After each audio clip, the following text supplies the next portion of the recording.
Hello everyone, welcome back to my channel. So today we will start with Political Science Public Administration in India. We will cover all the 6 units in this particular video as mentioned in your syllabus in great detail. So watch the video till the end and don't forget to subscribe to my channel. So first let's have a look at the syllabus. Okay, so these are the 6 units which are mentioned in your syllabus. First we will start with unit number 1. Unit number 1 Indian administration जो हमारे governance system का backbone है। ये system ensure करता है कि policies properly बनाएं और इम्प्लीमेंट की जाएं और पब्लिक वेलफेयर और डेवलपमेंट को प्रायोरिटाइज किया जाए। इंडियन एडमिनिस्ट्रेशन की हिस्ट्री काफ़ी पुरानी और इंटरेस्टिंग है और इस यूनिट के थ्रू हम समझेंगे कि कैसे हमारे एडमिनिस्ट्रेशन सिस्टम ने कॉलोनियल टाइम से लेकर अब तक अपने आप को अडेप्ट किया है। So now let's start with the first topic, structure of the civil services evolution. Civil services का स्ट्रक्चर और एवोल्यूशन समझना इसीलिए ज़रूरी है क्योंकि ये सिस्टम हमारे गवर्नेंस सिस्टम का फाउंडेशन बनाता है। हर चीज़ जो हमारे देश में स्मूथली चलती है, चाहे वो पब्लिक वेलफेयर स्कीम्स हो, लॉ इन्फोर्समेंट हो या डिज़ास्टर मैनेजमेंट हो, सबके पीछे सिविल सर्विसेज का ही कंट्रीब्यूशन है। सिविल सर्विसेज का ओरिजिन ब्रिटिश रूल के टाइम से हुआ था, जब 1853 में पहली बार कॉम्पिटिटिव एग्ज़ाम्स इंट्रोड्यूस किए गए। तब का सिस्टम मेनली ब्रिटिश ऑफिसर्स को रिक्रूट करने के लिए था और इनका काम था ब्रिटिश राज का कंट्रोल बनाए रखना। इंडियन सिविल सर्विसेज का रोल तब कॉलोनियल एक्सप्लॉयटेशन और पॉलिटिकल डोमिनेंस को सपोर्ट करना था। इंडियंस को इंडियन सिविल सर्विसेज में अलाउ किया गया, लेकिन बहुत सारे बैरियर्स लगाए गए। जैसे एग्ज़ाम सिर्फ इंग्लैंड में होता था।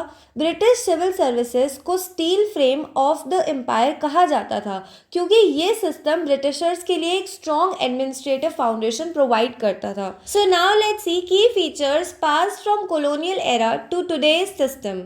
कॉलोनियल पीरियड का इम्पैक्ट आज भी सिविल सर्विसेज के स्ट्रक्चर में दिखाई देता है।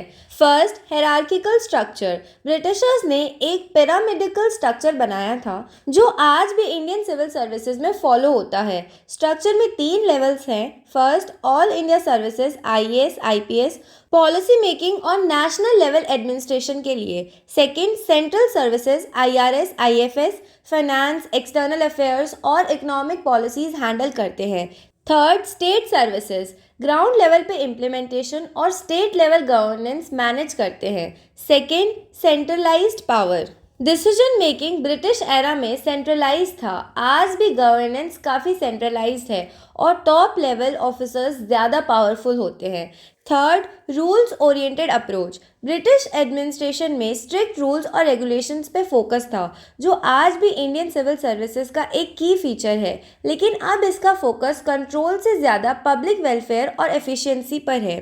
So now let's C post independence evolution. Independence के बाद सिविल सर्विसेज का स्ट्रक्चर और फोकस काफ़ी चेंज हुआ। सरदार वल्लभ भाई पटेल ने सिविल सर्विसेज को स्टील फ्रेम ऑफ इंडिया कहा क्योंकि उनका मानना था कि ये सिस्टम एक यूनाइटेड इंडिया को गवर्न करने के लिए ज़रूरी है। What were the key changes after independence? First, focus shift. Colonial period के टाइम सर्विसेज का रोल सिर्फ कंट्रोल और एक्सप्लॉयटेशन पर था। इंडिपेंडेंस के बाद इसका फोकस डेवलपमेंट और पब्लिक वेलफेयर हो गया। Second, democratisation. पहले एक एलिटिस्ट सिस्टम के कॉन्ट्रास्ट में अब हर सिटीजन को इक्वल अपॉर्चुनिटी दी जाती है सिविल सर्विसेज ज्वाइन करने के लिए। कॉम्पिटिटिव एग्जाम्स काफ़ी ट्रांसपेरेंट हो गए हैं। Third, diverse roles. अब सिविल सर्विसेज का काम वेलफेयर स्कीम्स इम्प्लीमेंट करना, डिजास्टर मैनेजमेंट और डिजिटल गवर्नेंस तक एक्सटेंड हो गया है। जैसे फॉर एग्जाम्पल सोचिए एक सिटी में अर्थक्वेक आ गया है, अब सिविल सर्विसेज कैसे काम करेगी? IAS officer district magistrate relief campaigns organise करेगा, राशन और मेडिकल फैसिलिटीज इंश्योर करेगा, टॉप लेवल पे वो गवर्नमेंट पॉलिसीज का एग्जीक्यूशन करेगा। State services officers ground level पे कैंप्स ऑर्गेनाइज करेंगे और विक्टिम्स से डायरेक्ट कांटेक्ट करेंगे। लोकल ऑफिसर्स एरिया का सर्वे करेंगे और इंश्योर करेंगे कि रिसोर्सेज टाइमली पहुंचे। ये एग्जाम्पल दिखाता है कि कैसे सिविल सर्विसेज के हर लेवल का एक इम्पॉर्टेंट रोल है और हर किसी की रिस्पॉन्सिबिलिटीज इंटरकनेक्टेड होती हैं। So what are the current challenges in the structure? First is bureaucratic delays. Hierarchical system decision making slow कर देता है। Second, rigid processes, rules oriented approach कभी कभी इनोवेटिव सॉल्यूशंस को रोकता है। थर्ड, अकाउंटेबिलिटी इश्यूज, कौन से ऑफिसर्स रिस्पॉन्सिबल है और उनका परफॉर्मेंस कैसे इवैल्यूएट होता है, ये अभी भी क्लियर नहीं है। So now let's see our next topic which is colonial legacy. Indian civil services का एवोल्यूशन समझने के बाद अब हम कॉलोनियल लेगेसी के बारे में डिटेल में बात करेंगे। कॉलोनियल लेगेसी का मतलब है वो एडमिनिस्ट्रेटिव सिस्टम और प्रैक्टिसेस जो ब्रिटिश रूल के टाइम स्टैब्लिश हुई थी और जो आज भी हमारे सिस्टम का पार्ट है। कॉलोनियल लेगेसी, इसका मतलब क्या है? कॉलोनियल रूल के दौरान जो सिस्टम्स, पॉलिसीज और एडमिनिस्ट्रेटिव प्रैक्टिसेस ब्रिटिशर्स ने इंट्रोड्यूस की थी उसका इम्पैक्ट इंडिपेंडेंस के बाद भी रहा। सिविल सर्विसेज का स्ट्रक्चर और अप्रोच आज भी काफ़ी हद तक ब्रिटिश फ्रेमवर्क से इंस्पायर्ड है। अब देखते हैं कॉलोनियल लेगेसी के की elements in Indian administration. So the first one is centralised governance. British period में एडमिनिस्ट्रेशन हाईली सेंट्रलाइज था। पावर टॉप लेवल पे कॉन्सेंट्रेटेड थी, जैसे गवर्नर जनरल और लेटर वाइसरॉय के पास सबसे ज़्यादा अथॉरिटी थी। आज भी हमारा सिस्टम सेंट्रलाइज्ड है, जैसे प्राइम मिनिस्टर ऑफिस और कैबिनेट सेक्रेटरीट में मेजर पॉलिसी डिसीजंस लिए जाते हैं। For example GST, goods and services tax, एक सेंट्रलाइज्ड टैक्स है जो पूरे देश के लिए यूनिफॉर्म सिस्टम इंश्योर करता है। अब आप लोग कहोगे कि लेकिन हमारी पावर तो डिसेंट्रलाइज्ड है, तो मैं ऐसा क्यों कह रही हूँ कि ये जो पावर है वो डिसेंट्रलाइज नहीं सेंट्रलाइज्ड है? क्योंकि वैसे तो अगर हम ऑन पेपर देखें तो ये सारी चीज़ें डिसेंट्रलाइज्ड है, लेकिन हम अगर रियलिटी चेक करें तो जो गुड्स एंड सर्विसेज टैक्स आया था दोनों स्टेट गवर्नमेंट और जो सेंट्रल गवर्नमेंट है दोनों को मिलकर के लेना था। लेकिन हुआ क्या, अल्टीमेटली स्टेट गवर्नमेंट को सप्रेस कर दिया जाता है और फाइनल डिसीजंस जो होते हैं सेंट्रल गवर्नमेंट ही लेती है। सो सोलली ये वाला डिसीजन सेंट्रल गवर्नमेंट ने ही ले लिया। तो कहीं ना कहीं हम देख सकते हैं कि हमारी जो पावर है ऑन पेपर तो डिसेंट्रलाइज्ड है, लेकिन हम रियलिटी चेक करें तो वो सेंट्रलाइज्ड है। Okay, so second point is bureaucratic structure. Britishers ने एक हेरार्किकल ब्यूरोक्रेसी बनाई थी जो काफ़ी रिजिड थी और ऑर्डर्स फॉलो करने पर फोकस थी।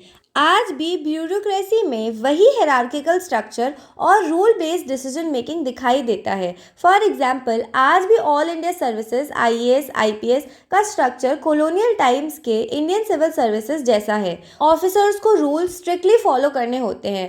Third, law and order focus. British era का primary focus law and order maintain करना था, क्योंकि उन्हें अपने पॉलिटिकल इंटरेस्ट और स्टेबिलिटी को सिक्योर करना था। आज भी पुलिस रिफॉर्म्स और लॉ इन्फोर्समेंट पर ज़्यादा फोकस है, लेकिन पब्लिक वेलफेयर का एस्पेक्ट ज़्यादा इम्पॉर्टेंट हो गया है। फॉर एग्जांपल आज भी आईपीएस ऑफिसर्स का मेन काम लॉ इन्फोर्समेंट और पब्लिक सेफ्टी इंश्योर करना है, जो ब्रिटिश एरा से कंटिन्यू हो रहा है। Fourth, revenue administration. ब्रिटिशर्स ने रेवेन्यू कलेक्शन के लिए सिस्टम्स बनाए थे, जैसे परमानेंट सेटलमेंट, जमींदारी सिस्टम। इंडिपेंडेंस के बाद रेवेन्यू एडमिनिस्ट्रेशन का रोल बदल गया और अब इसका फोकस पब्लिक वेलफेयर और डेवलपमेंट प्रोजेक्ट्स को फंड करना है। फॉर एग्जांपल जीएसटी और इनकम टैक्स सिस्टम के थ्रू गवर्नमेंट वेलफेयर स्कीम्स और इंफ्रास्ट्रक्चर प्रोजेक्ट्स के लिए रेवेन्यू कलेक्ट करती है। Fifth, training system. British officers को लंदन के हैलेबरी कॉलेज में ट्रेन किया जाता था। इंडिपेंडेंस के बाद ट्रेनिंग सिस्टम को इंडियन कॉन्टेक्स्ट में मॉडिफाई किया गया, जैसे Lal Bahadur Shastri National Academy of Administration की स्टैब्लिशमेंट हुई। सो अब हम देखते हैं कॉलोनियल लेगेसी का आज के एडमिनिस्ट्रेशन पे क्या इम्पैक्ट पड़ रहा है। सो सबसे पहले हम पॉजिटिव इम्पैक्ट्स देखते हैं। First is strong institutions. Britishers ने इंस्टीट्यूशंस का फाउंडेशन रखा जो आज भी इफेक्टिवली काम करते हैं, जैसे सिविल सर्विसेज और judiciary. Second is standardised processes. Administrative practices systematic और स्टैंडर्डाइज्ड बन गई थी, जो आज भी काम आ रही हैं। For example Election Commission of India का सिस्टमैटिक प्रोसेस डेमोक्रेसी को सस्टेन करने में हेल्प करता है। Now let's see some of the negative impacts. First is bureaucratic red tape. Colonial times की रिजिडनेस आज भी डिसीजन मेकिंग स्लो करती है। Second, elitist approach. Civil services का परसेप्शन अब भी काफ़ी एलिस्टिक है और ग्रास रूट्स लेवल पे इसका कनेक्ट कम होता है। सो फॉर एग्जांपल सोचिए एक विलेज में फार्मर्स की इनकम कम है और उन्हें फाइनेंशियल सपोर्ट चाहिए। अभी की सिविल सर्विसेज कॉलोनियल लेगेसी कैसे रिफ्लेक्ट करती है? फार्मर्स से डेटा कलेक्ट करना और प्रॉब्लम आइडेंटिफाई करना डिस्ट्रिक्ट मजिस्ट्रेट के अंडर आता है।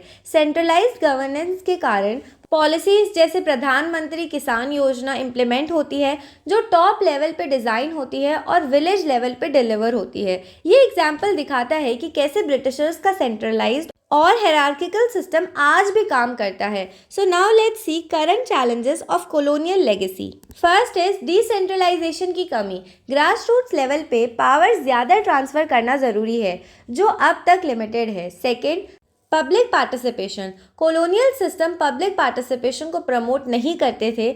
आज भी सिविल सर्विसेज का इंटरैक्शन कॉमन पीपल के साथ लिमिटेड है। थर्ड, रिफॉर्म्स की ज़रूरत। कॉलोनियल प्रैक्टिसेस का रेलेवेंस मॉडर्न टाइम्स में नहीं है, उन्हें रिप्लेस करना ज़रूरी है with more people centric approaches. So now let's move towards the next topic which is civil services in the constitutional framework. So Indian civil services की evolution और कॉलोनियल लेगेसी समझाने के बाद अब हम देखेंगे कि सिविल सर्विसेज को कॉन्स्टिट्यूशनल फ्रेमवर्क के अंदर कैसे डिफाइन किया गया है। इंडिपेंडेंस के बाद सिविल सर्विसेज को एक ऐसे फ्रेमवर्क में डिज़ाइन किया गया जो डेमोक्रेटिक वैल्यूज़ और पब्लिक वेलफेयर को रिफ्लेक्ट करे। So what is the role of civil services in the constitution? Indian constitution ने सिविल सर्विसेज के लिए एक क्लियर फ्रेमवर्क प्रोवाइड किया है जो इंश्योर करता है, first, neutrality and impartiality. Civil servant अपनी पॉलिटिकल एफिलिएशन के बिना काम करते हैं। Second, merit based recruitment. UPSC के थ्रू ट्रांसपेरेंट और मेरिट बेस्ड रिक्रूटमेंट होता है। Third, public accountability. Civil servants को पब्लिक वेलफेयर और अकाउंटेबिलिटी को प्रायोरिटाइज करना होता है। Now let's see key constitutional provisions related to civil services. First, article 312 all Indian services का क्रिएशन का प्रोविजन। आईएएस आईपीएस जैसे सर्विसेज का एस्टैब्लिशमेंट इसी आर्टिकल के अंडर होता है। ये इंश्योर करता है कि एक ऑफिसर ऑल इंडिया लेवल पर काम करते हुए स्टेट और सेंट्रल गवर्नमेंट दोनों के साथ अलाइन रहे। फॉर एग्जाम्पल, आईएएस ऑफिसर्स एक स्टेट के डिस्ट्रिक्ट मैजिस्ट्रेट बन सकते हैं और फ्यूचर में वो secretary of a central ministry भी बन सकते हैं। Second, article 315 to 323 Union Public Service Commission UPSC और State Public Service Commission SPSC का फ्रेमवर्क प्रोवाइड करता है। ये कमीशंस रिक्रूटमेंट्स को ट्रांसपेरेंट बनाते हैं और इंश्योर करते हैं कि कोई भी बायस और अनफेयर प्रैक्टिसेस ना हो। थर्ड, आर्टिकल 309 सिविल सर्वेंट्स के रिक्रूटमेंट, कंडीशन ऑफ सर्विसेज और प्रमोशंस के लिए पार्लियामेंट को लॉज बनाने का पावर देता है। ये सिस्टम को स्टैंडर्डाइज्ड और फेयर बनाता है। फोर्थ, आर्टिकल 311 सिविल सर्वेंट्स को प्रोटेक्शन अगेंस्ट आर्बिट्ररी डिसमिसल दिया गया है। ये इंश्योर करता है कि किसी भी सिविल सर्वेंट को बिना इन्वेस्टिगेशन और हियरिंग के जॉब से नहीं निकाला जा सकता। फॉर एग्जाम्पल, अगर एक ऑफिसर के अगेंस्ट कोई एलिगेशंस हैं तो उनके डिसमिसल के पहले प्रॉपर इंक्वायरी और हियरिंग कंपलसरी है। सो अब हम देखते हैं कि इनकी अपॉइंटमेंट, ट्रेनिंग और प्रमोशन ऑफ सिविल सर्वेंट्स कैसे होता है। First, appointment. सिविल सर्वेंट्स को रिक्रूट करने के लिए कॉम्पिटिटिव एग्जाम्स कंडक्ट होते हैं जो यूपीएससी ऑर्गेनाइज करता है। ये एग्जाम्स ट्रांसपेरेंट और मेरिट बेस्ड होते हैं, इंश्योरिंग कि बेस्ट टैलेंट सिस्टम का पार्ट बन सके। Second, training.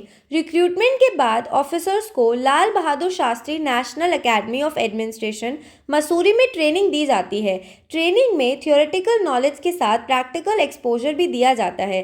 इस ट्रेनिंग का फोकस ऑफिसर्स को एडमिनिस्ट्रेटिव चैलेंजेस के लिए तैयार करना होता है। फॉर एग्जाम्पल, आईएएस ऑफिसर्स को district level issues, disaster management और पब्लिक पॉलिसीज इंप्लीमेंट करने की ट्रेनिंग दी जाती है। Third, promotion. प्रमोशन सीनियरिटी और परफॉर्मेंस के बेसिस पर होता है। ये इंश्योर करता है कि हार्ड वर्किंग और एफिशिएंट ऑफिसर्स को उनका ड्यू रिकॉग्निशन मिले।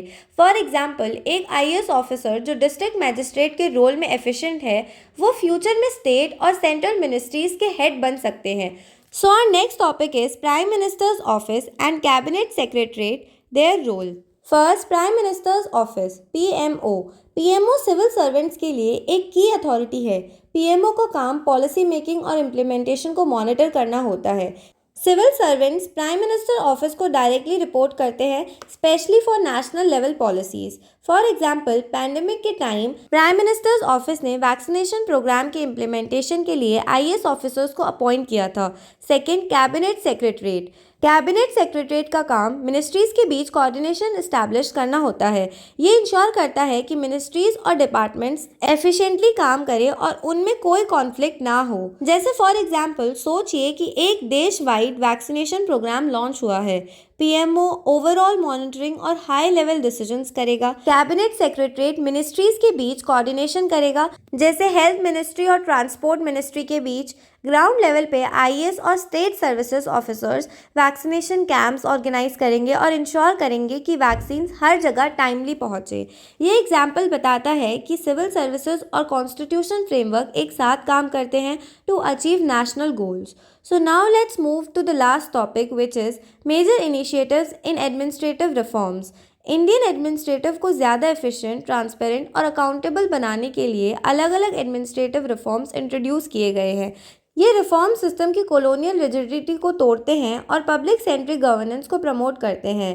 पर ये एडमिनिस्ट्रेटिव रिफॉर्म्स क्यों ज़रूरी है? एडमिनिस्ट्रेटिव रिफॉर्म्स का पर्पस है गवर्नेंस को पीपल फ्रेंडली, इफेक्टिव और करप्शन फ्री बनाना। इंडिया जैसे डाइवर्स और डेमोक्रेटिक देश में रिफॉर्म सिस्टम को ग्राउंड लेवल तक इम्पैक्टफुल बनाने में हेल्प करते हैं। So what are the major initiatives in administrative reforms? First is First Administrative Reform Commission, ARC 1966। इसका एम था गवर्नेंस सिस्टम की प्रॉब्लम्स आइडेंटिफाई करना और उन्हें रिजॉल्व करने के लिए रिकमेंडेशंस देना। की फोकस एरियाज थे एथिक्स इन गवर्नेंस, डिसेंट्रलाइजेशन और public grievance redressal. For example Lokpal और लोकयुक्ता का कॉन्सेप्ट एआरसी की रिकमेंडेशंस का रिजल्ट है जो करप्शन कंट्रोल करने में हेल्प करता है। Second administrative reform commission, ARC 2005। इसने ई गवर्नेंस, सिटीजन पार्टिसिपेशन और ट्रांसपेरेंसी को प्रमोट करने के लिए गाइडलाइंस दी। ई गवर्नेंस टेक्नोलॉजी का यूज़ करके गवर्नेंस को एक्सेसिबल और फास्ट बनाया गया। फॉर एग्जाम्पल आज हम डिजिटल इंडिया इनिशिएटिव के अंडर स्कीम्स जैसे आधार, उमंग ऐप और ऑनलाइन ग्रीवेंस पोर्टल्स का यूज़ करते हैं। Third is right to information act, RTI 2005। Citizens को गवर्नमेंट डिसीजंस और एक्शंस के बारे में इंफॉर्मेशन लेने का राइट दिया गया। ये एक्ट ट्रांसपेरेंसी और अकाउंटेबिलिटी को प्रमोट करता है। फॉर एग्जांपल अगर किसी को अपने राशन कार्ड एप्लीकेशन के स्टेटस के बारे में पता करना हो तो आरटीआई का यूज़ करके डायरेक्टली इंफॉर्मेशन ले सकते हैं। फोर्थ, मिशन कर्मयोगी 2020 सिविल सर्वेंट्स की कैपेसिटी बिल्डिंग के लिए एक स्ट्रक्चर्ड प्रोग्राम है। ट्रेनिंग और परफॉर्मेंस असेसमेंट पर फोकस करता है ताकि ऑफिसर्स अपने रोल्स को एफिशिएंटली एग्जीक्यूट कर सके। फॉर एग्जाम्पल इस मिशन के अंडर आईएएस और स्टेट सर्विसेज ऑफिसर्स को ऑनलाइन ट्रेनिंग मॉड्यूल्स प्रोवाइड किए जाते हैं। Fifth, decentralisation and Panchayati Raj system. Grass roots level governance को एम्पावर करना एक मेजर रिफॉर्म है। 73rd और 74th अमेंडमेंट एक्ट्स के थ्रू पंचायती राज और अर्बन लोकल बॉडीज का एस्टैब्लिशमेंट हुआ जो लोकल लेवल पे डिसीजन मेकिंग को प्रमोट करता है। फॉर एग्जाम्पल ग्राम सभा मीटिंग्स में विलेजर्स अपने एरिया के डेवलपमेंट प्रोजेक्ट्स डिस्कस और अप्रूव करते हैं। Six, civil services reforms. Recruitment और ट्रेनिंग प्रोसेस में रिफॉर्म्स किए गए जैसे लेटरल एंट्री का इंट्रोडक्शन जिसमें एक्सपर्ट्स को गवर्नमेंट के अलग अलग रोल्स के लिए अपॉइंट किया जाता है। फॉर एग्जाम्पल इकोनॉमिस्ट और आईटी एक्सपर्ट्स लेटरल एंट्री के अंडर मिनिस्ट्रीज में काम करते हैं to bring fresh perspectives. So now let's see इन रिफॉर्म्स को इम्प्लीमेंट करने में क्या क्या चैलेंजेस फेस करने पड़े। First is resistance to change. Bureaucratic system rigid होता है जो रिफॉर्म्स को इम्प्लीमेंट करने में चैलेंज क्रिएट करता है। Second, lack of awareness. Citizens और ग्रास रूट्स ऑफिशियल्स रिफॉर्म्स के बेनिफिट्स और प्रोसेस के बारे में अवेयर नहीं होते। Third, corruption and political interference. Reforms का इम्पैक्ट कम हो जाता है अगर गवर्नमेंट में करप्शन हो या पॉलिटिकल इंटरेस्ट डोमिनेट करें। सो नाउ कंक्लूजन। इंडियन एडमिनिस्ट्रेटिव एक डायनेमिक सिस्टम है जो कॉलोनियल लेगेसी के बाद इवॉल्व होकर डेमोक्रेटिक गवर्नेंस का स्ट्रॉन्ग पिलर बना। सिविल सर्विसेज कॉन्स्टिट्यूशन के प्रिंसिपल्स जैसे इक्वालिटी और जस्टिस को इम्प्लीमेंट करते हुए पीएमओ, कैबिनेट सेक्रेटरीट और एडमिनिस्ट्रेटिव रिफॉर्म्स के साथ मिलकर गवर्नेंस को इफेक्टिवली और सिटीजन सेंट्रिक बनाते हैं। एडमिनिस्ट्रेटिव रिफॉर्म्स जैसे ई गवर्नेंस, आरटीआई और मिशन कर्मयोगी ने ट्रांसपेरेंसी और एफिशिएंसी को बढ़ावा दिया है और डिसेंट्रलाइजेशन ने ग्रास रूट्स लेवल गवर्नेंस को एम्पावर किया है। ये सिस्टम तभी सक्सेसफुल है जब सिटीजन्स और गवर्नेंस मिलकर चैलेंजेस का समाधान करें। इंडियन एडमिनिस्ट्रेशन का फोकस उसकी एडेप्टेबिलिटी और सिटीजन पार्टिसिपेशन पर डिपेंड करेगा। So this was our unit number 1। Now let's start with unit number 2। सबसे पहले यूनिट नंबर 2 का सिलेबस देख लेते हैं। So unit number 2 is decentralisation and local self governance. इसका फोकस गवर्नेंस को ग्रास रूट लेवल्स तक ले जाना है ताकि सिटीजन्स और लोकल बॉडीज अपने एरियाज के डेवलपमेंट और डिसीजन मेकिंग में पार्टिसिपेट कर सके। ये कॉन्सेप्ट इंडिया की डेमोक्रेटिक स्पिरिट को स्ट्रेंथन करता है। सो अब हम देखते हैं our first topic which is meaning and types rural and urban. सबसे पहले समझते हैं कि डिसेंट्रलाइजेशन का क्या मतलब होता है। डिसेंट्रलाइजेशन का मतलब है पावर और डिसीजन मेकिंग को सेंट्रल गवर्नमेंट से लोकल लेवल तक ट्रांसफर करना। इससे गवर्नेंस ज़्यादा इफेक्टिव, रिस्पॉन्सिव और इंक्लूसिव बनती है। बेसिकली आप नाम से ही देख सकते हो, डिसेंट्रलाइजेशन जो पावर सेंटर होल्ड कर रही है उसको डिसेंट्रलाइज करना, मतलब कि पावर एक जगह नहीं रहेगी। अब वो पावर जो है आधी मेरे पास रहेगी, आधी जो पावर है मैं हो सकता है स्टेट गवर्नमेंट को दे दूं और फिर जो है लोकल गवर्नमेंट के पास आधी पावर हो। तो ऐसे जो है डिसेंट्रलाइजेशन वर्क करता है। बेसिकली इसका उल्टा होता है सेंट्रलाइजेशन। सेंट्रलाइजेशन में सारी पावर एक जगह होती है जो डिसीजन मेकिंग को स्लो और डिसकनेक्टेड बनाती है। डिसेंट्रलाइजेशन सिटीजन्स को गवर्नेंस का हिस्सा बनाता है जिसमें डिसीजंस उनकी नीड के हिसाब से लिए जाते हैं। अब देखते हैं types of decentralisation, rural and urban. So the first one is rural decentralisation. Rural areas के गवर्नेंस के लिए पंचायती राज इंस्टीट्यूशंस PRIs को स्टैब्लिश किया गया है। PRIs का मेन इंस्टीट्यूशंस ग्राम सभा, विलेजेस का असेंबली जो लोकल डेवलपमेंट के लिए प्लानिंग करती है। Then is Gram Panchayat, elected body जो डिसीजंस को इम्प्लीमेंट करती है। देन जिला परिषद और ब्लॉक समितिज डिस्ट्रिक्ट और ब्लॉक लेवल पर कोऑर्डिनेशन और पॉलिसीज बनाती हैं। जैसे फॉर एग्जांपल अगर एक विलेज में वाटर सप्लाई का इशू है तो ग्राम सभा में उस प्रॉब्लम को रेज करके फंड्स और रिसोर्सेज अलोकेट किए जाते हैं। Second type is urban decentralisation. Urban areas के गवर्नेंस के लिए म्यूनिसिपल कॉरपोरेशन और म्यूनिसिपल काउंसिल्स का स्ट्रक्चर होता है। Function sanitation, public health, roads, education और टाउन प्लानिंग। मेयर और काउंसलर्स अर्बन प्लानिंग को डिज़ाइन और इम्प्लीमेंट करते हैं। फॉर एग्जाम्पल एक सिटी में गार्बेज कलेक्शन का इशू हो तो म्यूनिसिपल कॉरपोरेशन उसे सॉल्व करने के लिए पॉलिसीज और कॉन्ट्रैक्ट्स फाइनलाइज करती है। एक रिलेटेबल एग्जाम्पल लेते हैं। आपने सुना होगा कि किसी विलेज में रोड्स और ड्रिंकिंग वाटर की डिमांड ज़्यादा होती है जबकि अर्बन एरियाज में फोकस ट्रैफिक और वेस्ट मैनेजमेंट पे होता है। ये दोनों नीड्स का सॉल्यूशन डिसेंट्रलाइजेशन के थ्रू मिलता है जिसमें लोकल बॉडीज़ अपने एरियाज के स्पेसिफिक इशूज़ एड्रेस करते हैं। विलेजेस में मेनली पंचायती राज इंस्टीट्यूशंस है and in the cities there are municipal corporations. So okay, now next topic is Panchayati Raj institutions and implementation of public policies. Panchayati Raj institutions एक constitution structure है जो rural governance को decentralise करने के लिए बनाया गया था।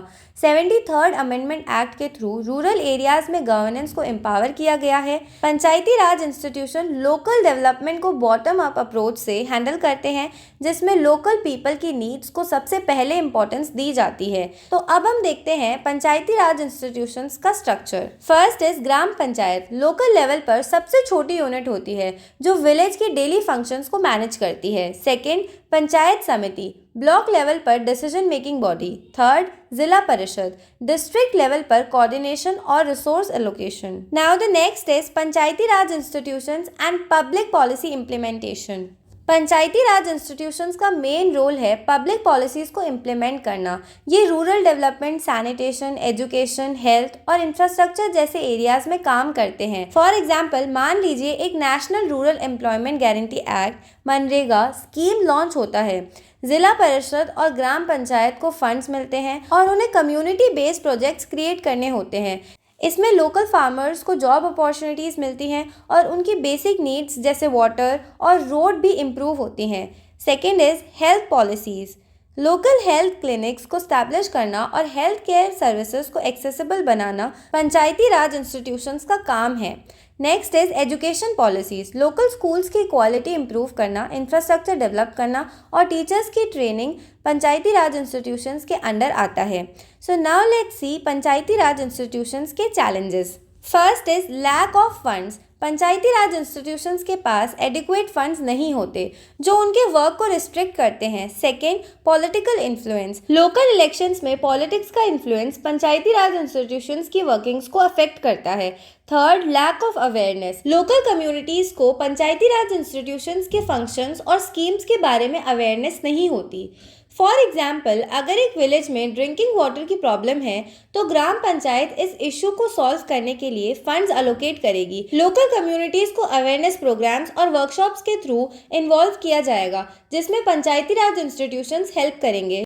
लोकल पार्टिसिपेशन से स्कीम्स को इम्प्लीमेंट करने में आसानी होती है। So now conclusion. पंचायती राज इंस्टीट्यूशंस रूरल एरियाज में गवर्नेंस को डिसेंट्रलाइज करते हैं।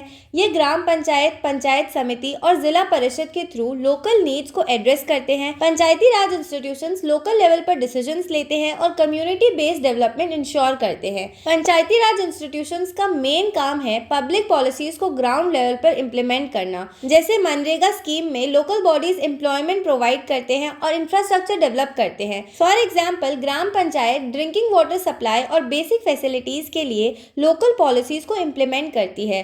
सो इसके अंदर क्या क्या चैलेंजेस हैं? फंड्स की कमी है, पॉलिटिकल इन्फ्लुएंस और लैक ऑफ अवेयरनेस है। So this was our unit number 2। अब हम लोग स्टार्ट करेंगे यूनिट नंबर 3। अगर आप लोगों ने सब्सक्राइब नहीं किया चैनल को सो जल्दी से सब्सक्राइब कर लीजिए एंड देन हम स्टार्ट करते हैं यूनिट नंबर 3। सो सबसे पहले यूनिट नंबर 3 का सिलेबस देख लेते हैं। So our unit number 3 is budget. Budget एक ऐसे टूल है जो गवर्नमेंट के फाइनेंशियल प्लानिंग और एलोकेशन को मैनेज करता है। ये एक इम्पॉर्टेंट डॉक्यूमेंट है जो इकोनॉमिक ग्रोथ को गाइड करता है और किस सेक्टर को कितनी फंडिंग मिलेगी ये डिसाइड करता है। आज हम डिस्कस करेंगे बजट के कॉन्सेप्ट, साइकिल और टाइप्स के बारे में। सो सबसे पहले टॉपिक के साथ स्टार्ट करते हैं which is concept of budget and budget cycle in India. Budget का कॉन्सेप्ट। बजट एक फाइनेंशियल प्लान होता है जो गवर्नमेंट अपने रिसोर्सेज और एक्सपेंसेस को मैनेज करने के लिए बनाती है। इसमें रेवेन्यू जो इनकम होता है जैसे टैक्सेस और एक्सपेंडिचर जो खर्चा होता है जैसे स्कीम्स और प्रोग्राम्स के लिए, इन सबको बैलेंस किया जाता है। बजट का गोल है इकोनॉमिक स्टेबिलिटी, पब्लिक वेलफेयर और एफिशिएंट रिसोर्स एलोकेशन। अब हम देखते हैं budget cycle in India. First is preparation. Budget की प्रिपरेशन फाइनेंस मिनिस्ट्री के अंडर होती है। सभी मिनिस्टर्स अपने एक्सपेक्टेड एक्सपेंसेस और रेवेन्यू को सबमिट करते हैं और फाइनेंस मिनिस्ट्री उन्हें रिव्यू करती है।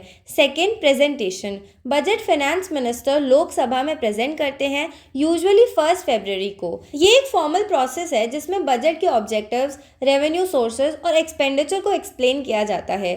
Third is scrutiny. लोकसभा में बजट को डिस्कस और अप्रूव किया जाता है। फाइनेंस मिनिस्ट्री के प्रपोजल्स को पार्लियामेंट मेंबर्स डिबेट करते हैं और उसमें चेंजेस भी प्रपोज कर सकते हैं।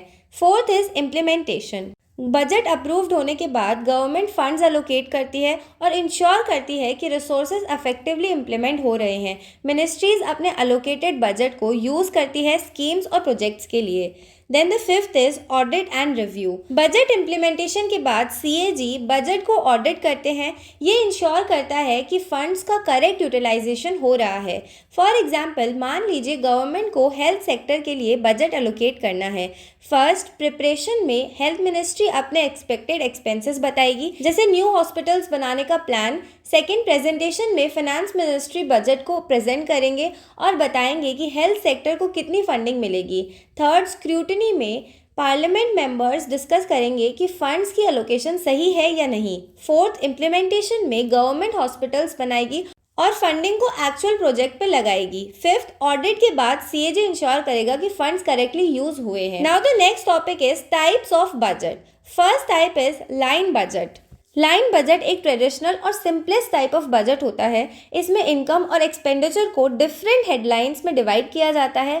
हर एक्सपेंस को एक स्पेसिफिक लाइन आइटम के अंडर रखा जाता है। ये बजट टाइप इंक्रीमेंटल अप्रोच को फॉलो करता है जिसमें पिछले ईयर के बजट से थोड़ा एडजस्टमेंट होता है। Second is performance planning budget. Performance planning budget में आउटकम्स और आउटपुट्स पे फोकस किया जाता है। ये बजट टाइप रिजल्ट्स ओरिएंटेड होता है, जिसमें हर प्रोग्राम या स्कीम के लिए परफॉर्मेंस टारगेट सेट किया जाता है। बजट एलोकेशन को अचीव किए जाने वाले स्पेसिफिक रिजल्ट्स के साथ लिंक किया जाता है। फॉर एग्जाम्पल, मान लीजिए एक गवर्नमेंट स्कीम है स्वच्छ भारत अभियान, क्लेanलीनेस ड्राइव।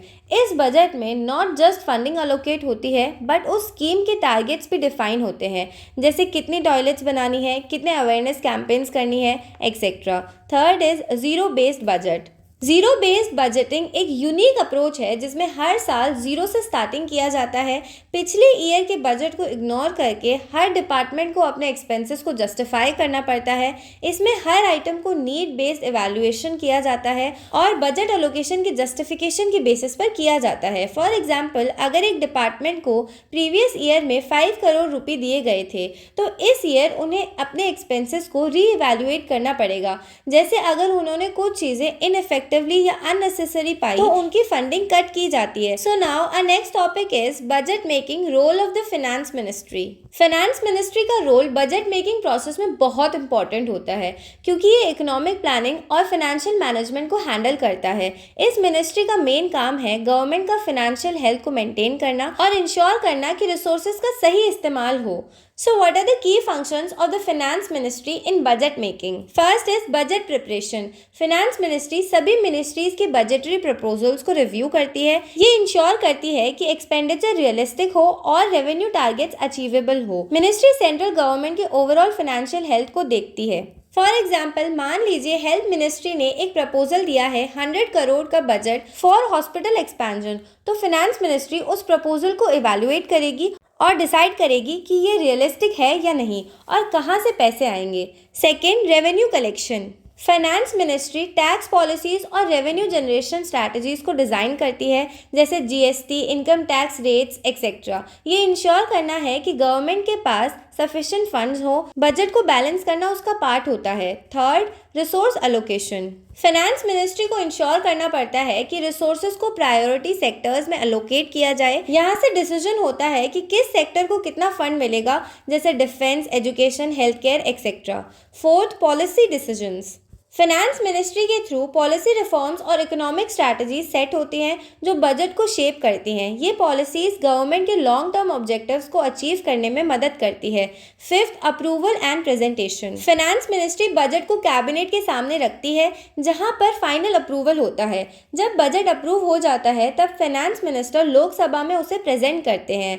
अब हम एक रिलेटेबल एग्जाम्पल लेते हैं। मान लीजिए गवर्नमेंट को नेशनल हाईवे डेवलपमेंट प्रोजेक्ट के लिए फंडिंग चाहिए। फर्स्ट, बजट प्रिपरेशन में फाइनेंस मिनिस्ट्री प्रोजेक्ट के प्रपोजल को रिव्यू करेगी और डिसाइड करेगी कि कितनी फंडिंग अलोकेट करनी है। सेकेंड, रेवेन्यू कलेक्शन में फाइनेंस मिनिस्ट्री को टैक्सेस और जीएसटी से पैसे मिलेंगे जो इस प्रोजेक्ट को फंड करेगा। थर्ड, फाइनेंस मिनिस्ट्री प्रायोरिटाइज करेगी और इंश्योर करेगी कि इंफ्रास्ट्रक्चर प्रोजेक्ट्स को जरूरी फंडिंग्स मिले। फोर्थ, पॉलिसी डिसीजंस में ministry long term goal set करेगी जिससे इंफ्रास्ट्रक्चर का डेवलपमेंट हो सके। So now conclusion. बजट एक इंपॉर्टेंट टूल है जो गवर्नमेंट को अपने फाइनेंशियल रिसोर्सेज को इफेक्टिवली मैनेज करने में मदद करता है। बजट साइकिल में प्रिपरेशन, प्रेजेंटेशन, स्क्रूटनी, इम्प्लीमेंटेशन और ऑडिट का प्रोसेस होता है।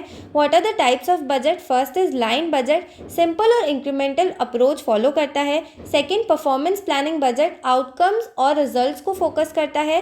थर्ड, जीरो बेस्ड बजट, हर साल जीरो से स्टार्ट होता है और हर एक्सपेंस को जस्टिफाई करने की ज़रूरत होती है।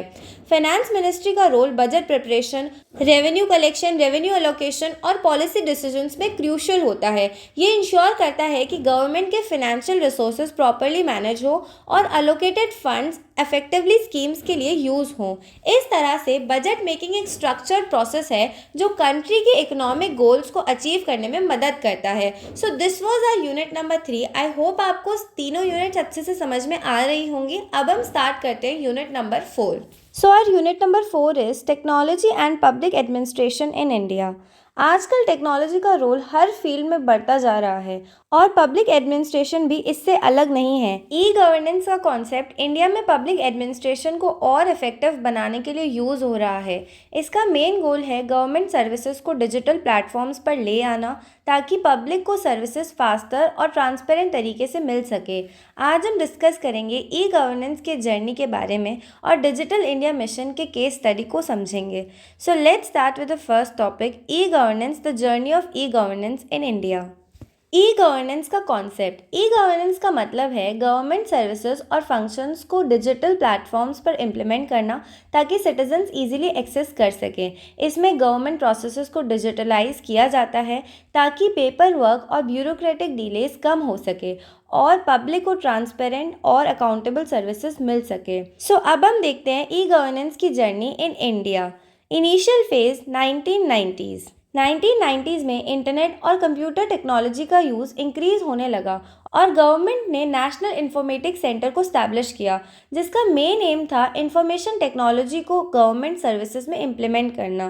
2000 के बाद गवर्नमेंट ने national e governance plan launch किया जो कंट्री के डिफरेंट सेक्टर्स में ई गवर्नेंस सॉल्यूशंस प्रोवाइड करता है। ये प्रोग्राम फोकस था इंफ्रास्ट्रक्चर डेवलपमेंट, टेक्नोलॉजी इंटीग्रेशन और सर्विस डिलीवरी को इम्प्रूव करने पे।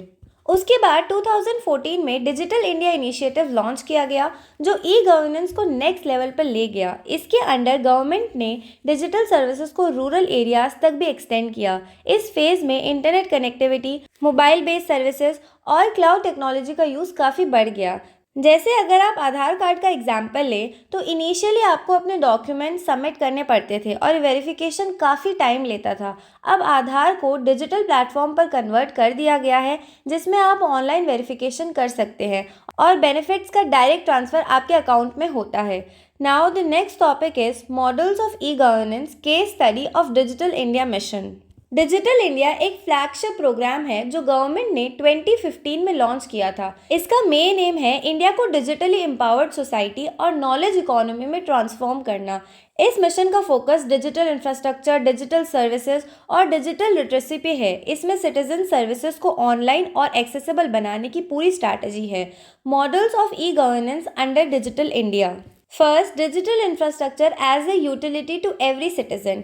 ये मॉडल इंश्योर करता है कि हर सिटीजन को बेसिक डिजिटल इंफ्रास्ट्रक्चर मिल सके, जैसे ब्रॉडबैंड कनेक्टिविटी हर विलेज तक पहुंचाना ताकि लोग इजीली गवर्नमेंट सर्विसेज एक्सेस कर सके। For example, Bharat net project जो रूरल एरियाज़ में हाई स्पीड इंटरनेट प्रोवाइड करता है जिससे लोग ऑनलाइन एजुकेशन, हेल्थ सर्विसेज और डिजिटल बैंकिंग के बेनिफिट्स ले सकते हैं। Second, governance and services on demand. इस मॉडल का गोल है कि गवर्नमेंट सर्विसेज को ऑन डिमांड और ऑनलाइन बनाया जाए। इसमें सर्विस को क्लाउड बेस्ड सिस्टम पे शिफ्ट किया जाता है ताकि सिटीजन्स ऑनलाइन एक्सेस कर सके without visiting government offices. For example, E district project जिसमें डिफरेंट गवर्नमेंट सर्विसेज जैसे राशन कार्ड, इनकम सर्टिफिकेट्स और बर्थ सर्टिफिकेट्स ऑनलाइन अवेलेबल है।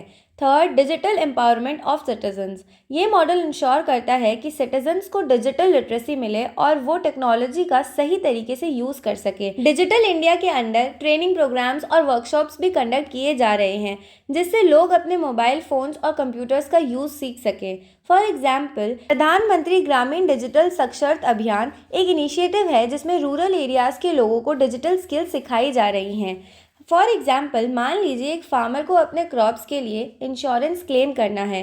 पहले उन्हें ऑफिस जाके पेपर वर्क करना पड़ता था। अब डिजिटल इंडिया के थ्रू वो अपने स्मार्टफोन से ही ऑनलाइन क्लेम कर सकते हैं और उन्हें क्विक प्रोसेसिंग और डायरेक्ट ट्रांसफर मिलता है। So now conclusion. E governance का मेन गोल है गवर्नमेंट सर्विसेज को डिजिटल बनाकर सिटीजन्स को एफिशिएंट, ट्रांसपेरेंट और एक्सेसिबल सर्विसेज प्रोवाइड करना। इंडिया में इसकी जर्नी 1990 से शुरू हुई थी जब टेक्नोलॉजी का यूज़ बढ़ना शुरू हुआ। 2000s में नेशनल ई गवर्नेंस ने ई गवर्नेंस को पुश किया और 2014 में डिजिटल इंडिया मिशन ने इसे नेक्स्ट लेवल पर ले जाकर डिजिटल इंफ्रास्ट्रक्चर और सर्विसेज को रूरल एरियाज तक एक्सटेंड किया।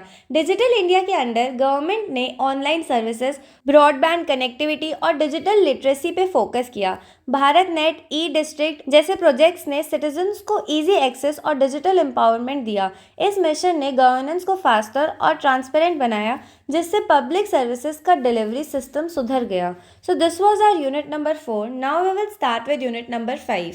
सो सबसे पहले सिलेबस देख लेते हैं। So as you can see, unit number 5, social welfare policies, there are 4 topics: education, right to education, health, national health mission, right to food security, and Manrega. These 4 topics we will be covering in this particular video, and then we will cover unit number 6. So let's start with the first topic, which is education, right to education. India में education को एक basic right बना दिया गया है through the right to education act 2009। इस act के तहत फ्री और कंपलसरी एजुकेशन प्रोवाइड की जाती है 6 से 14 साल के बच्चों को। ये लॉ हर चाइल्ड को एजुकेशन की इक्वल अपॉर्चुनिटी देने के लिए बनाया गया है। Key features of right to education: first, free education, हर चाइल्ड को एजुकेशन फ्री मिलती है गवर्नमेंट स्कूल्स में। सेकेंड, क्वालिटी एजुकेशन, स्कूल्स को इंश्योर करना होता है कि एजुकेशन क्वालिटी के स्टैंडर्ड्स को मीट करे। Third, no detention policy, 5th class तक बच्चों को फेल नहीं किया जाता ताकि उन्हें एजुकेशन से डिस्करेज ना किया जाए। फोर्थ, इंफ्रास्ट्रक्चर डेवलपमेंट, स्कूल्स में बेसिक इंफ्रास्ट्रक्चर और फैसिलिटीज़ इंश्योर की जाती हैं, जैसे क्लीन क्लासरूम्स, क्लीन टॉयलेट्स और टीचिंग मटीरियल्स। जैसे फॉर एग्जाम्पल, अगर आप किसी विलेज में देखते हो तो पहले वहाँ के बच्चों को एजुकेशन एक्सेस करने में काफ़ी प्रॉब्लम्स होती थी, लेकिन राइट टू एजुकेशन एक्ट के बाद उन्हें फ्री एजुकेशन मिल रही है और स्कूल में बेटर फैसिलिटीज़ जैसे क्लीन टॉयलेट्स और मिड डे मील स्कीम्स भी मिलते हैं। So now the next topic is national health mission. National health mission का गोल है एक्सेसिबल, अफोर्डेबल और क्वालिटी हेल्थ केयर प्रोवाइड करना, स्पेशली रूरल और अंडर रिजर्व्ड एरियाज में। ये मिशन 2005 में लॉन्च किया गया था और इसका focus maternal, child health, immunisation और डिजीज कंट्रोल पे है। Key components of National health Mission: first, rural health mission, sub centres, primary health centres और कम्युनिटी हेल्थ सेंटर्स को स्ट्रेंथन किया गया ताकि रूरल एरियाज में health care facilities easily available हो। Second, urban health mission, cities में भी health care access को इम्प्रूव करना और स्लम्स में मेडिकल फैसिलिटीज़ प्रोवाइड करना। थर्ड, मिशन इंद्रधनुष, इसका फोकस है वैक्सीनेशन कैंपेन्स को इंटेंसिफाई करना जिसमें चिल्ड्रन और प्रेग्नेंट वुमेन को इम्यूनाइजेशन दी जाती है। Fourth, national disease control programme, इसमें टीबी, मलेरिया और HIV एड्स जैसी डिजीजेस को कंट्रोल करने के लिए इनिशिएटिव्स लिए जाते हैं। फॉर एग्जांपल, मान लीजिए एक रिमोट विलेज में प्रेग्नेंट वुमेन को प्रॉपर हेल्थ केयर फैसिलिटीज नहीं मिल रही हैं, लेकिन नेशनल हेल्थ मिशन के अंडर वहाँ एक प्राइमरी हेल्थ सेंटर स्टैब्लिश किया गया जहाँ उन्हें फ्री चेकअप्स, वैक्सीनेशन और मेडिकल सपोर्ट मिलता है। So now, right to food security. Right to food security act 2013 में गवर्नमेंट ने फूड सिक्योरिटी को एक फंडामेंटल राइट डिक्लेयर किया। इस एक्ट के थ्रू गवर्नमेंट ने इंश्योर किया कि हर सिटीजन को अफोर्डेबल और न्यूट्रिशियस फूड मिले, चाहे वो अर्बन हो या रूरल। ये law specially vulnerable groups like children, pregnant women, lactating mothers और एल्डरली पीपल को टारगेट करता है। अब इस एक्ट के कुछ की फीचर्स देखते हैं। First, subsidised food, public distribution system के थ्रू फूड ग्रेन्स जैसे व्हीट, राइस और कोर्स ग्रेन्स सस्ती प्राइसेस पर प्रोवाइड किए जाते हैं। Second, entitlement for households, Antyodaya households को 35 kgs ग्रेन्स पर मंथ मिलते हैं at highly subsidised rates. Third, nutritious support, government का फोकस सिर्फ फूड सप्लाई पे नहीं बल्कि न्यूट्रिशन को भी इंश्योर करने पर है, जिसमें फोर्टिफाइड फूड और माइक्रो न्यूट्रिएंट्स की अवेलेबिलिटी बढ़ाई गई है। जैसे फॉर एग्जांपल, एक फैमिली को खाना खाने में मुश्किल हो रही है तो PDS के थ्रू उन्हें व्हीट और राइस सस्ती प्राइस पर मिलती हैं। इससे उनकी बेसिक फूड रिक्वायरमेंट्स पूरी होती हैं और वो अपनी फैमिली को अच्छा खाना दे सकते हैं। So now the last topic is MNREGA, Mahatma Gandhi national rural employment guarantee act. MNREGA 2005 में लॉन्च किया गया था, जिसका मेन एम है रूरल एरियाज में एम्प्लॉयमेंट जनरेशन और पॉवर्टी रिडक्शन। इस स्कीम के थ्रू गवर्नमेंट 100 डेज का गारंटीड वेज एम्प्लॉयमेंट देती है उन लोगों को जो रूरल एरियाज में फिजिकली फिट हैं और काम के लिए अवेलेबल हैं। की features of MNREGA: first, right to work, हर रूरल हाउस होल्ड को 100 डेज का गारंटीड एम्प्लॉयमेंट मिलता है हर साल। सेकेंड, वेजेस, वर्कर्स को मिनिमम वेज दी जाती है जो एरिया स्पेसिफिक होती है। Third, works for community development, काम ऐसे प्रोजेक्ट्स पे होता है जो कम्युनिटी डेवलपमेंट के लिए इंपॉर्टेंट होते हैं, जैसे road construction, water conservation, irrigation और afforestation. Fourth, transparency and accountability, इसमें सोशल ऑडिट्स और ऑनलाइन ट्रैकिंग का सिस्टम होता है जिससे करप्शन को रिड्यूस किया जा सकता है। है। जैसे फॉर एग्जाम्पल, अगर एक विलेज में लोगों को काम की कमी है तो मनरेगा के थ्रू उन्हें रोड बिल्डिंग और वाटर कंजर्वेशन प्रोजेक्ट्स पे काम दिया गया। इससे उन्हें एम्प्लॉयमेंट भी मिल गई और विलेज की डेवलपमेंट भी हो गई। So now conclusion. Social welfare policies का मेन एम है सिटीजन्स को बेसिक नीड्स प्रोवाइड करना। First, right to education act ने एजुकेशन को फ्री और एक्सेसिबल बनाया, इंश्योरिंग सभी बच्चों को क्वालिटी एजुकेशन मिले। सेकेंड, नेशनल हेल्थ मिशन ने हेल्थ केयर को रूरल और अर्बन एरियाज में इम्प्रूव किया with a focus on maternal and child health. Third, right to food security act ने फूड ग्रेन्स को सब्सिडाइज रेट पर लोगों तक पहुंचाया, ensuring nutrition for vulnerable groups. Fourth, MNREGA ने रूरल एरियाज में एम्प्लॉयमेंट अपॉर्चुनिटीज क्रिएट की, providing 100 days of guaranteed work to reduce poverty. ये पॉलिसीज इंक्लूसिव ग्रोथ को प्रमोट करते हैं और सिटीजन्स को उनके बेसिक राइट्स देकर उनकी वेलबींग इंप्रूव करते हैं। So this was our unit number 5। I hope आपको सारे के सारे यूनिट्स अच्छे से समझ में आ ही रहे होंगे। सो अब हम चलते हैं हमारे लास्ट यूनिट की तरफ, which is unit number 6। So now let's see the syllabus. So our unit number 6 is issues and debates in Indian administration. So हम स्टार्ट करते हैं with our first topic, ethics in administration, integrity versus corruption. Public administration में ethics का बहुत महत्व है क्योंकि administrators जो भी डिसीजंस लेते हैं वो पब्लिक वेलफेयर को डायरेक्टली अफेक्ट करते हैं। एथिक्स का मतलब होता है वो मॉरल प्रिंसिपल्स जो एक एडमिनिस्ट्रेटर को अपने ड्यूटीज को राइट वे से परफॉर्म करने में गाइड करते हैं। इन प्रिंसिपल्स का होना जरूरी है ताकि पब्लिक को फेयरनेस, ट्रांसपेरेंसी और अकाउंटेबिलिटी मिले। सो now let's C integrity in administration. Integrity का मतलब है अपने डिसीजंस और एक्शंस को ऑनेस्टली और मॉरली करेक्ट तरीके से लेना। अगर एक एडमिनिस्ट्रेटर इंटेग्रिटी से काम करता है तो वो अपने डिसीजंस में जस्टिस और फेयरनेस को प्रायोरिटाइज करता है, ना कि अपने पर्सनल बेनिफिट्स। इंटेग्रिटी इंश्योर करता है कि जो डिसीजंस लिए जा रहे हैं वो पब्लिक इंटरेस्ट में हो, ना कि किसी के पर्सनल इंटरेस्ट में। फॉर एग्जाम्पल, मान लीजिए एक सिविल सर्वेंट को एक गवर्नमेंट प्रोजेक्ट के लिए फंड दिए गए हैं। अगर वो ऑफिसर इंटेग्रिटी से काम करेगा तो वो फंड्स को सही तरीके से बिना किसी पर्सनल मोटिव के प्रोजेक्ट में लगाएगा जिससे पब्लिक को बेनिफिट हो। Now corruption in administration. जब करप्शन होता है तो एक एडमिनिस्ट्रेटर अपने पोजीशन का मिसयूज करता है अपने पर्सनल गेन के लिए, जिसमें ब्राइब, जिसका मतलब होता है रिश्वत लेना, नेपोटिज्म, जिसका मतलब होता है रिलेटिव्स फैमिली को फेवर करना, या फेवरेटिज्म। फेवरेटिज्म का मतलब होता है बिना किसी वैलिड रीजन के किसी एक पर्सन को ज़्यादा इंपॉर्टेंस या बेनिफिट्स देना, चाहे उसकी मेरिट या कैपेबिलिटी ना हो। इस तरह के प्रैक्टिसेस होते हैं। करप्शन से पब्लिक ट्रस्ट टूट जाता है और जो रिसोर्सेज पब्लिक वेलफेयर के लिए होने चाहिए वो किसी के पर्सनल बेनिफिट्स के लिए यूज़ होते हैं। फॉर एग्जाम्पल, अगर एक ऑफिसर को किसी कंस्ट्रक्शन प्रोजेक्ट के लिए ब्राइब दिया जाता है ताकि वो उनको प्रोजेक्ट का कॉन्ट्रैक्ट दे दें तो ये करप्शन का एग्जाम्पल होगा। ये पब्लिक रिसोर्सेज को मिसयूज करना है और देश की इकोनॉमी को नुकसान पहुंचाना है। सो बेसिकली इंटेग्रिटी और करप्शन का मेन डिफरेंस ये है कि इंटेग्रिटी से काम करना एथिकल और मॉरल डिसीजंस मेकिंग का पार्ट है, जबकि करप्शन अपने पर्सनल बेनिफिट्स के लिए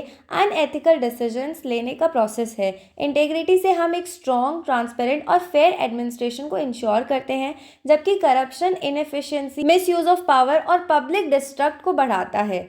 एथिक्स से एडमिनिस्ट्रेशन में अकाउंटेबिलिटी बढ़ती है जिससे पब्लिक वेलफेयर अचीव होता है। जब एडमिनिस्ट्रेटर्स अपने काम को एथिकली परफॉर्म करते हैं तो उनकी डिसीजन ट्रांसपेरेंट होती है और पब्लिक को ये पता होता है कि डिसीजंस फेयर हैं। इससे ट्रस्ट बिल्ड होता है और सिटीजन्स को ये फील होता है कि उनकी नीड्स को ध्यान में रखा जा रहा है। So now the next topic is introduction to accountability. Accountability का मतलब है कि जो डिसीजंस और एक्शंस पब्लिक एडमिनिस्ट्रेटर्स लेते हैं उनके लिए उन्हें रिस्पॉन्सिबल होना पड़ता है। पब्लिक एडमिनिस्ट्रेशन को ट्रांसपेरेंट और अकाउंटेबल बनाना ज़रूरी है ताकि पब्लिक ट्रस्ट बनाए रखा जा सके। अगर एडमिनिस्ट्रेटर्स अपने डिसीजंस के लिए अकाउंटेबल नहीं होते तो मिसमैनेजमेंट और करप्शन होता है। इंडिया में अकाउंटेबिलिटी को इंश्योर करने के लिए कई मैकेनिज्म्स बनाए गए हैं। So now let's see right to information. Right to information act 2005 में पास किया गया, जिसका मेन पर्पस है सिटीजन्स को अपने गवर्नमेंट के एक्शंस के बारे में इंफॉर्मेशन लेना। राइट टू इन्फॉर्मेशन एक्ट के थ्रू सिटीजन्स गवर्नमेंट ऑफिशियल से स्पेसिफिक इन्फॉर्मेशन मांग सकते हैं और उन्हें जवाब देना मैंडेटरी होता है। इससे गवर्नमेंट को ट्रांसपेरेंट और अकाउंटेबल बनाया जाता है क्योंकि सिटीजन्स को अपने टैक्सेस, पॉलिसीज और डिसीजंस के बारे में इंफॉर्मेशन मिलती है। फॉर एग्जाम्पल, मान लीजिए एक citizen right to information act के थ्रू ये पूछता है कि एक गवर्नमेंट प्रोजेक्ट के लिए कितना बजट अलोकेट किया गया था और वो किस तरह से यूज़ किया गया। राइट टू इन्फॉर्मेशन एक्ट से उस सिटीजन को क्लियर और ट्रांसपेरेंट जवाब मिलता है जिससे अकाउंटेबिलिटी बढ़ती है। नाउ लोकपाल का रोल है करप्शन को रोकना और एडमिनिस्ट्रेटर्स को अकाउंटेबल बनाना। लोकपाल एक इंडिपेंडेंट बॉडी है जो करप्शन केसेस को इन्वेस्टिगेट करती है जो पब्लिक ऑफिशियल्स ने कमिट किए होते हैं। लोकपाल का मेन एम है करप्शन को मिनिमाइज करना और गवर्नमेंट ऑफिशियल्स को उनकी एक्शंस के लिए रिस्पॉन्सिबल बनाना। फॉर एग्जाम्पल, अगर किसी मिनिस्ट्री पर ब्राइबरी का एलिगेशन है तो लोकपाल उन केस को इन्वेस्टिगेट करेगा। अगर मिनिस्टर ने गलत काम किया है तो उन्हें पनिश किया जा सकता है। लोकपाल इंश्योर करता है कि गवर्नमेंट ऑफिशियल्स अपने पावर का मिसयूज ना करें। So next is citizens charter. Citizens charter एक डॉक्यूमेंट है जो सिटीजन्स को सर्विसेज और रिस्पॉन्सिबिलिटीज़ के बारे में बताता है। इसके थ्रू गवर्नमेंट पब्लिक सर्विसेज को एफिशिएंटली प्रोवाइड करने का प्रॉमिस करती है। सिटीजन्स को पता होता है कि उन्हें किस सर्विस के लिए कितना टाइम मिलेगा और किस प्रोसीजर को फॉलो करना है। ये अकाउंटेबिलिटी को इंश्योर करता है क्योंकि अगर सर्विसेज टाइमली नहीं मिलती है तो सिटीजन्स कंप्लेन कर सकते हैं। फॉर एग्जाम्पल, अगर आप हॉस्पिटल जाते हैं और आपको पता है कि किसी सर्विस का टाइम लिमिट क्या है, जैसे मेडिकल टेस्ट की रिपोर्ट 3 दिन के अंदर आनी चाहिए, तो अगर वो टाइम से नहीं आती तो आप कंप्लेन कर सकते हैं। सो बेसिकली अकाउंटेबिलिटी का होना ज़रूरी है क्योंकि ये ट्रांसपेरेंसी और ट्रस्ट को बढ़ाता है। जब गवर्नमेंट और पब्लिक ऑफिशियल्स अपने डिसीजंस और एक्शंस के लिए अकाउंटेबल होते हैं तो वो अपने ड्यूटीज़ को बेहतर तरीके से परफॉर्म करते हैं।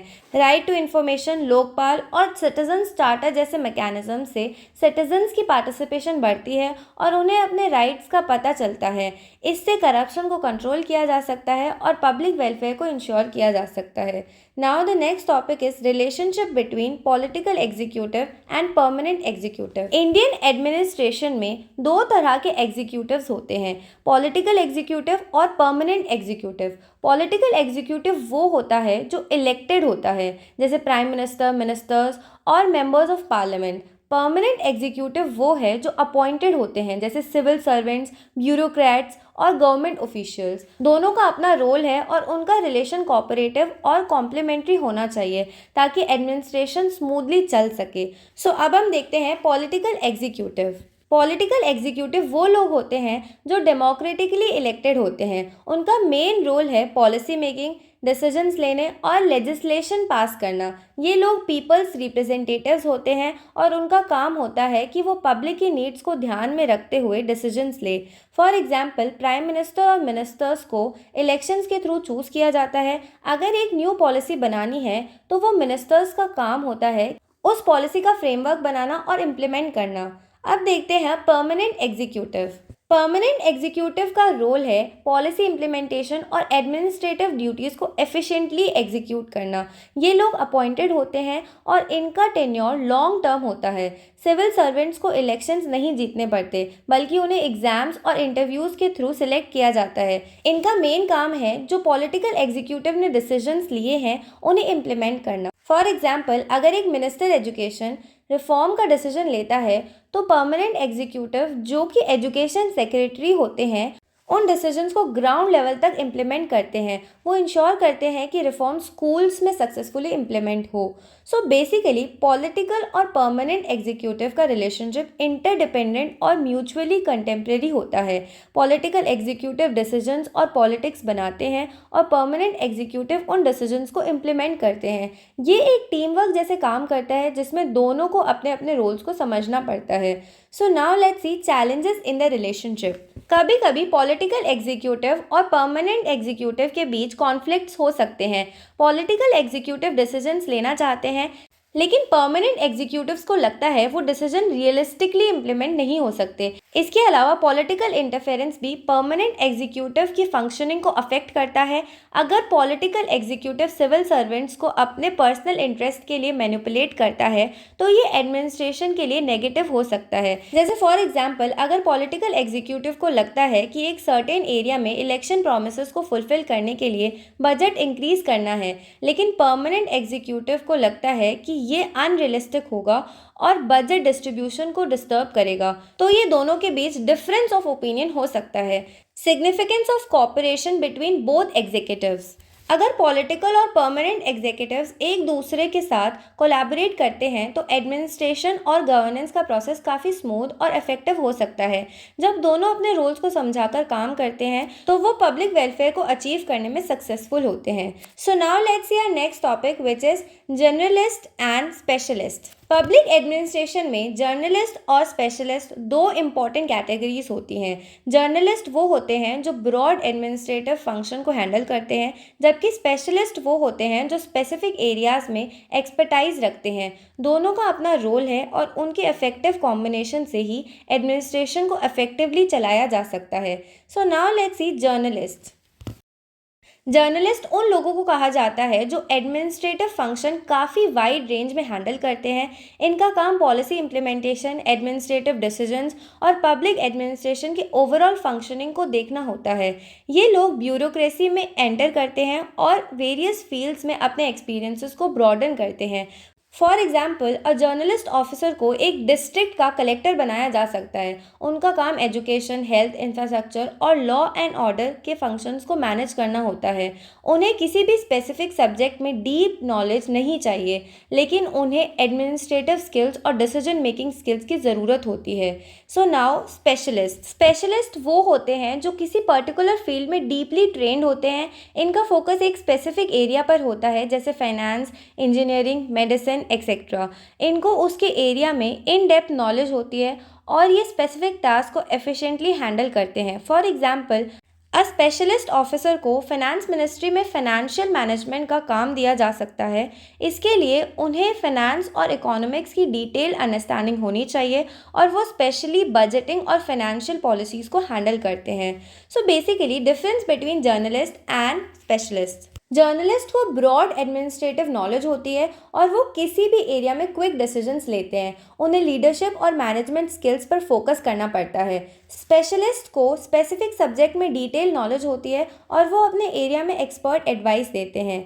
जर्नलिस्ट को डाइवर्स स्किल्स मिलती हैं जो उन्हें हर सिचुएशन में हैंडल करने के लिए रेडी रखती हैं, लेकिन उनके पास डीप नॉलेज का लैक हो सकता है। स्पेशलिस्ट को डीप एक्सपर्टाइज मिलती है जो स्पेसिफिक प्रॉब्लम सॉल्व करने में मदद करती है, लेकिन अगर उन्हें ब्रॉडर एडमिनिस्ट्रेटिव स्किल्स की ज़रूरत हो तो उन्हें चैलेंज फेस करना पड़ सकता है। Okay, so basically public administration में जर्नलिस्ट और स्पेशलिस्ट के बीच बैलेंस होना चाहिए। अगर सिर्फ जर्नलिस्ट होंगे तो डीप एक्सपर्टाइज का लैक हो सकता है और अगर सिर्फ स्पेशलिस्ट होंगे तो उन्हें ब्रॉड एडमिनिस्ट्रेटिव टास्क मैनेज करने में डिफ़िकल्टी हो सकती है।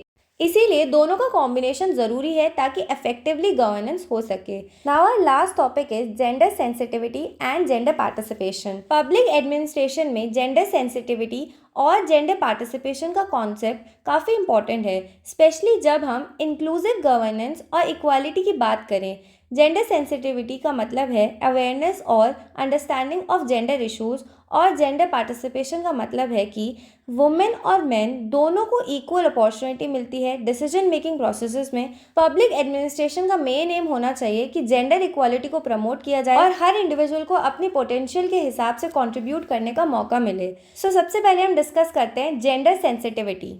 जेंडर सेंसिटिविटी का मतलब है कि पब्लिक एडमिनिस्ट्रेटर्स को जेंडर इश्यूज को समझाना और उनका सेंसिटिव और फेयर अप्रोच होना चाहिए towards both men and women. ये नेसेसरी है ताकि गवर्नमेंट पॉलिसीज़ और प्रोग्राम्स जेंडर न्यूट्रल हो और किसी भी जेंडर के साथ डिस्क्रिमिनेशन ना हो। फॉर एग्जांपल, अगर गवर्नमेंट हेल्थ केयर पॉलिसीज़ बनाता है तो जेंडर सेंसिटिविटी ये इंश्योर करती है कि वुमेन स्पेसिफिक हेल्थ इश्यूज जैसे मैटरनल केयर को भी इम्पोर्टेंस दी जाए। ऐसे पॉलिसीज़ बनानी चाहिए जिसमें दोनों जेंडर्स के नीड को इक्वली एड्रेस किया जाए। अब देखते हैं जेंडर पार्टिसिपेशन। जेंडर पार्टिसिपेशन का मतलब है बोथ मेन एंड वुमेन को इक्वली पार्टिसिपेट मिलना डिसीजन मेकिंग में। ये इंपॉर्टेंट है ताकि जो पॉलिसीज़ बनाई जाएं वो जेंडर पर्सपेक्टिव से बैलेंस्ड हो और वुमेन्स वॉइसेस भी इक्वली हर्ड हों। वुमेन्स को गवर्नेंस और लीडरशिप पोजीशंस में भी रिप्रेजेंटेशन मिलना ज़रूरी है। फॉर एग्जाम्पल, इंडिया में ग्राम पंचायत में वुमेन्स रिजर्वेशन का सिस्टम है जो 33% सीट्स वुमेन के लिए रिजर्व करता है। इससे वुमेन को लोकल गवर्नेंस में इक्वल पार्टिसिपेशन मिलता है और वो डिसीजन मेकिंग में एक्टिवली इन्वॉल्व होती हैं। लेकिन इसके अंदर काफ़ी सारे चैलेंजेस फेस करने पड़ते हैं। पब्लिक एडमिनिस्ट्रेशन में जेंडर सेंसिटिविटी और पार्टिसिपेशन के चैलेंजेस भी होते हैं। कल्चरल नॉर्म्स, सोशल स्टीरियोटाइप्स और जेंडर बाइसेस कभी कभी वुमेन को इक्वल अपॉर्चुनिटीज देने में रुकावट डालते हैं। ये चैलेंजेस हमें जेंडर इनइक्वालिटी को दूर करने में इंटरफेयर करते हैं। फॉर एग्जांपल, अगर किसी विलेज में वुमेन रिप्रेजेंटेटिव्स को ज़्यादा इंपॉर्टेंस नहीं मिलती है या उन्हें डिसीजन मेकिंग में मार्जिनलाइज किया जाता है तो ये जेंडर बायस का एक एग्जाम्पल हो सकता है जो जेंडर पार्टिसिपेशन को लिमिट करता है। So now, importance of gender sensitivity and participation in governance. Gender sensitivity और पार्टिसिपेटिव गवर्नेंस से इंक्लूसिव पॉलिसीज़ बनाने में मदद मिलती है। जब वुमेन को गवर्नेंस में इक्वल पार्टिसिपेशन मिलती है तो उनके स्पेसिफिक नीड्स और कंसर्न्स को बेटर एड्रेस किया जा सकता है। जेंडर सेंसिटिविटी से हम डिस्क्रिमिनेशन को कम कर सकते हैं और सोशल जस्टिस को प्रमोट कर सकते हैं। फॉर एग्जांपल, अगर वुमेन पार्टिसिपेशन को इंकरेज किया जाए तो policies like maternity leave, safety measures for women और वुमेन एम्पावरमेंट प्रोग्राम्स जैसे इंपॉर्टेंट इश्यूज़ को प्रायोरिटी दी जा सकती है। So now conclusion. जो टॉपिक्स हमने डिस्कस किए वो इंडियन एडमिनिस्ट्रेशन के की चैलेंजेस और कॉन्सेप्ट्स को हाईलाइट करते हैं।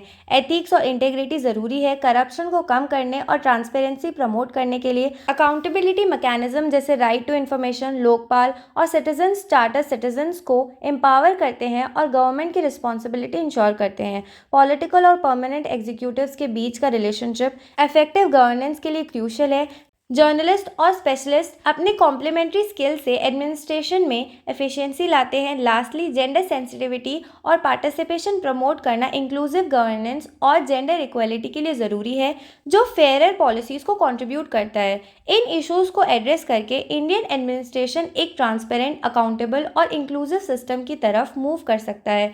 सो we have covered all the units of your subject. I hope आपको सारे के सारे यूनिट्स अच्छे से क्लियर हो गए होंगे। अगर फिर भी आपको कोई डाउट्स है, feel free to ask me in the comment box. I will reply you as soon as possible. Also, don't forget to subscribe to my channel. Thank you so much for watching.